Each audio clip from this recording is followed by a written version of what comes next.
Hey everybody, how's it going? This is Max with BuzzTox here, and I'm back with another Game of Thrones video. In this video, I'm going to be talking about what happens to Jamie Lannister in every single episode of Game of Thrones Season 7. And last time we left off with Jamie, when he arrived at King's Landing, he saw his sister seated on the Iron Throne.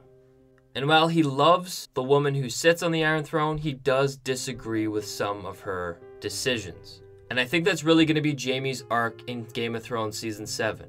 He's going to be questioning his morality. What is right versus what does he want? And that's going to be Jamie's complete struggle in this whole season.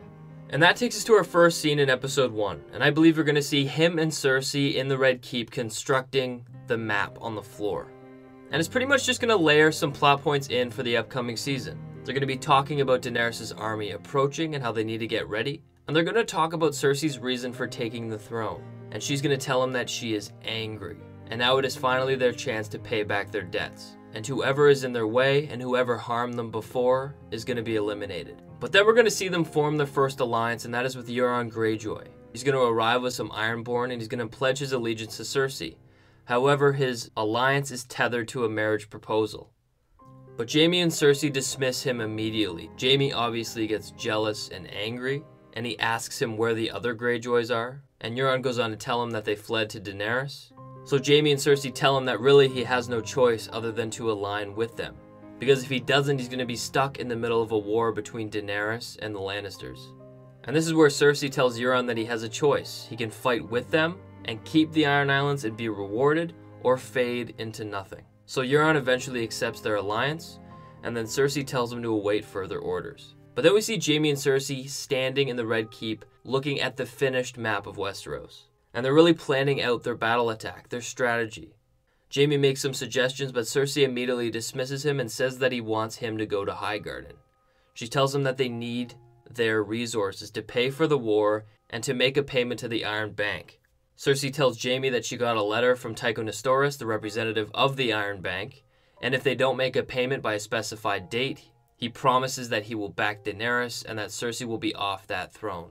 She also tells Jamie that she hears whispers that Olenna Tyrell has allied herself with Daenerys Targaryen, and because of that, Cersei wants her dead.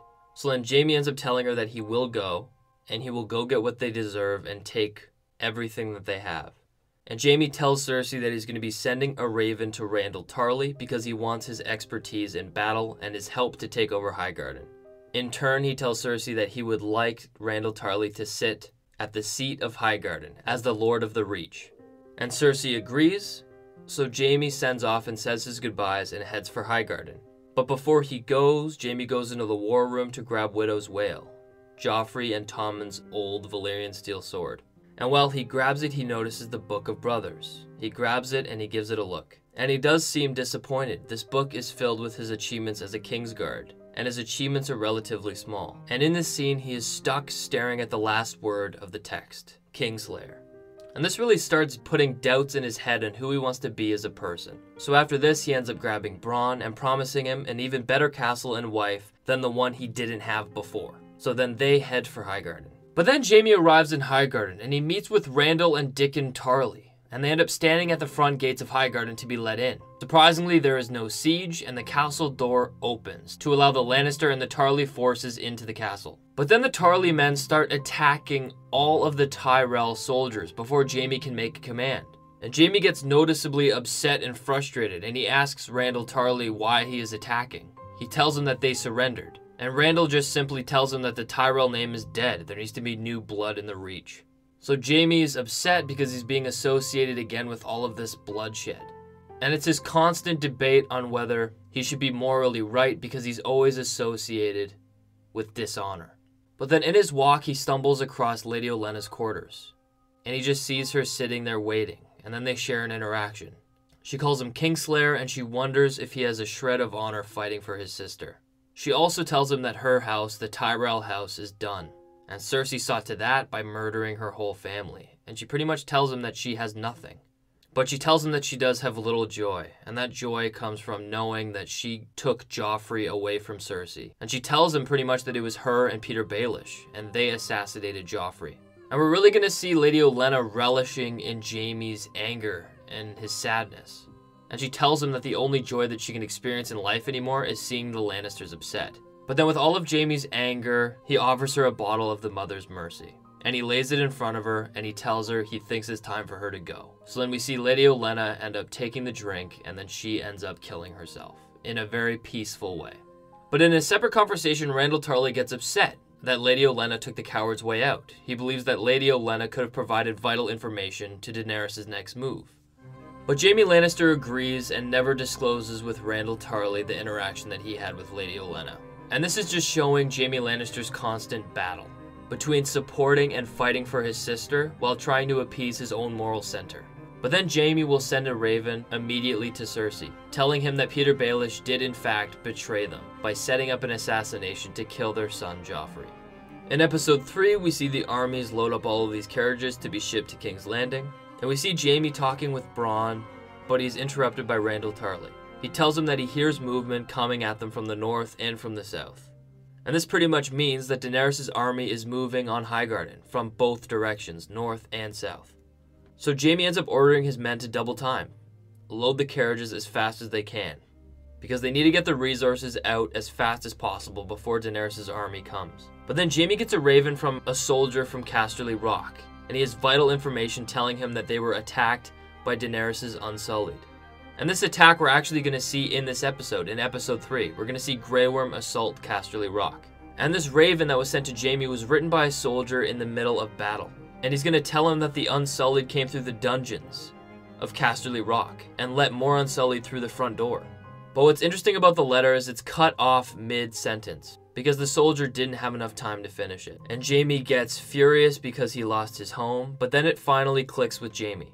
He realizes that the Unsullied could have only accessed the dungeons if they went through the plumbing. And he knows that for them to know about the plumbing, they must have an inside source. And he puts 2 and 2 together and realizes that Tyrion worked on the plumbing at Casterly Rock. So this is when Jamie discovers that Tyrion is fighting for Daenerys. And this really hits Jamie hard. He realizes his huge mistake. His mistake in letting his brother go. Because he let Tyrion go, he murdered his father. And now he's fighting the opposite side of the war, strategically beating him at every single turn. So Jamie ends up extremely pissed with Tyrion. He led the attack on his own home and killed his own men. Jamie ends up telling Bronn all this information, and then he speaks to Randyll Tarly to make battle plans so they're prepared when Daenerys' army comes. And that takes us to the day of the battle, and Jamie knows that Daenerys will soon make her attack. They've been hearing from multiple sources that Daenerys is on the move from the south and the north.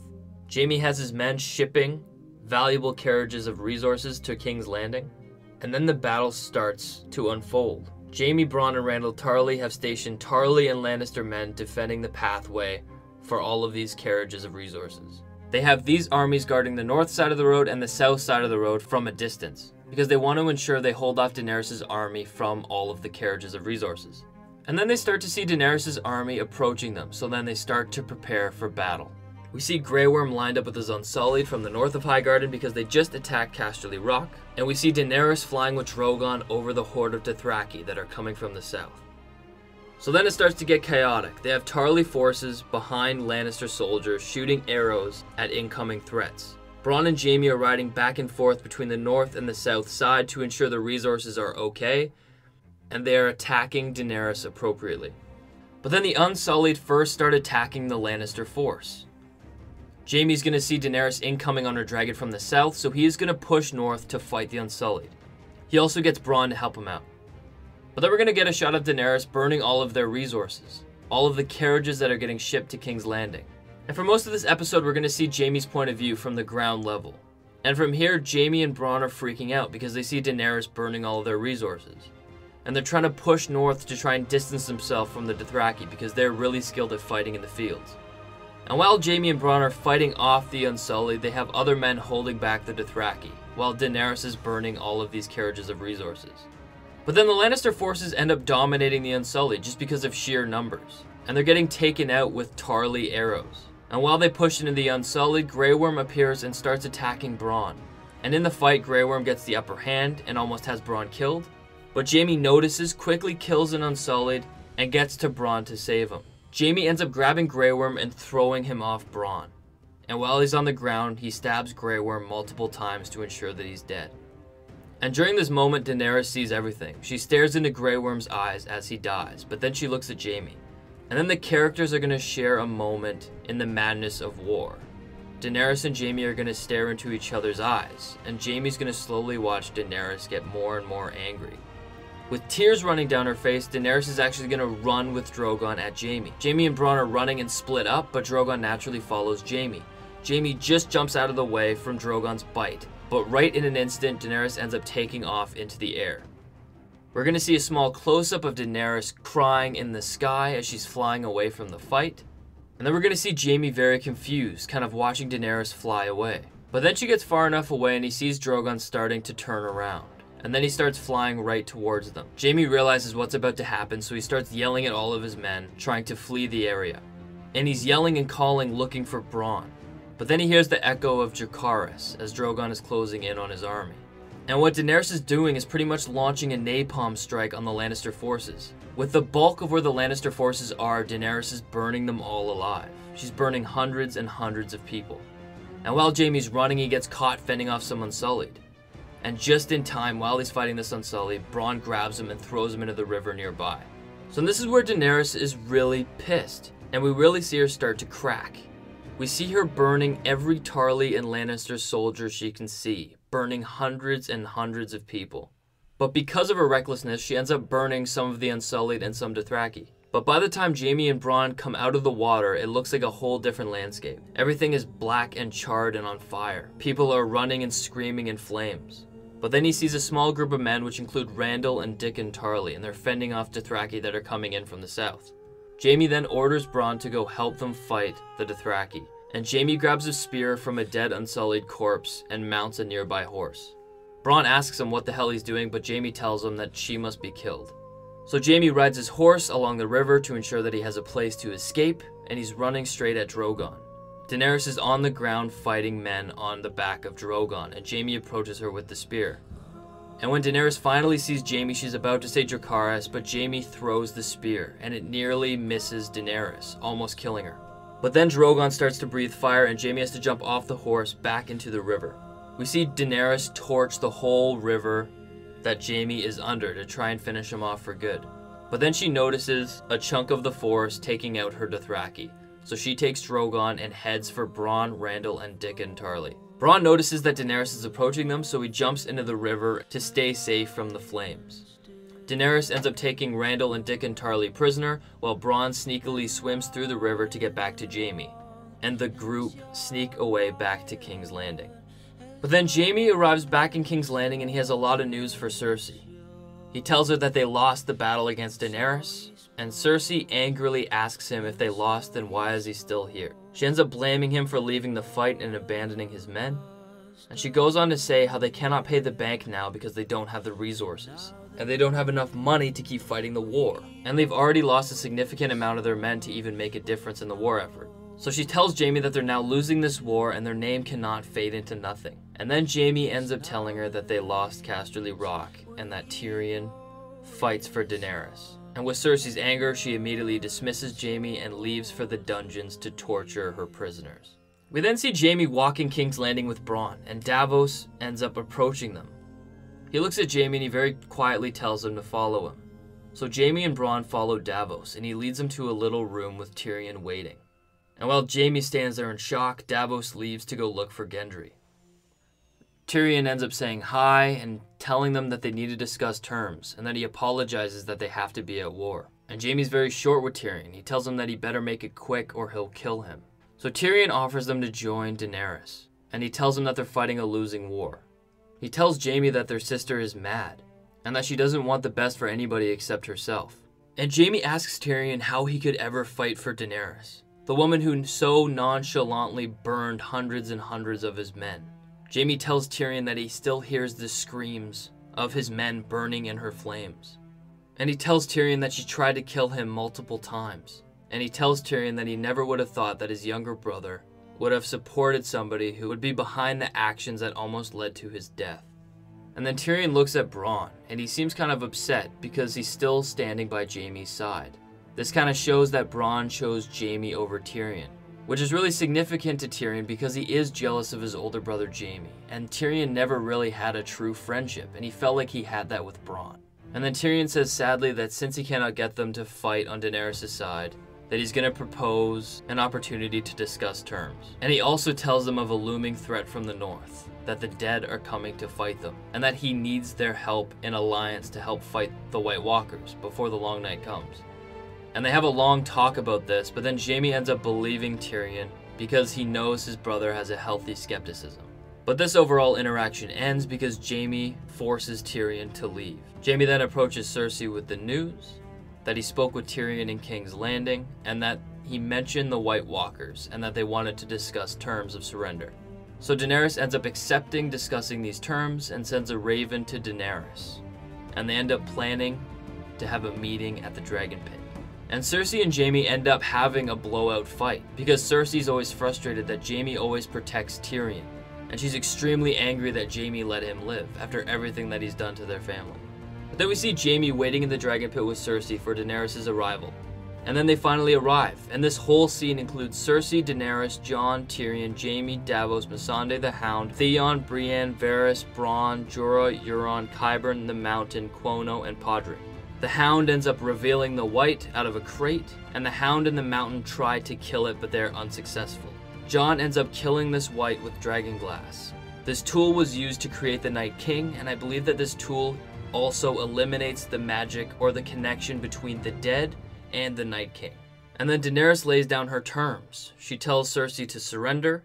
She says that she will let Jamie and Cersei live out their days at Casterly Rock, but they must pledge their allegiance to the Targaryen cause, and they must help fight in the long night against the dead.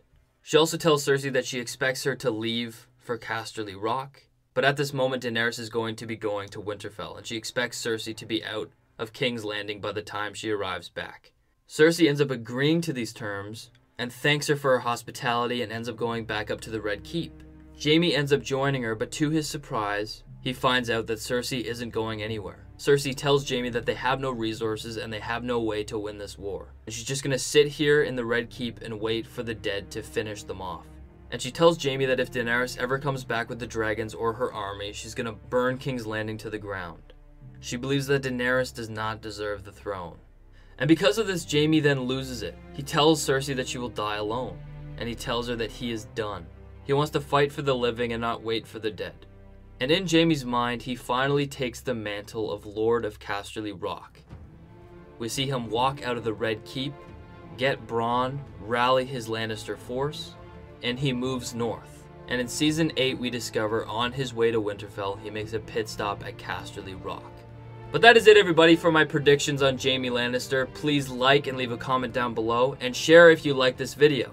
But that is it for me, everybody. I'll see you guys later.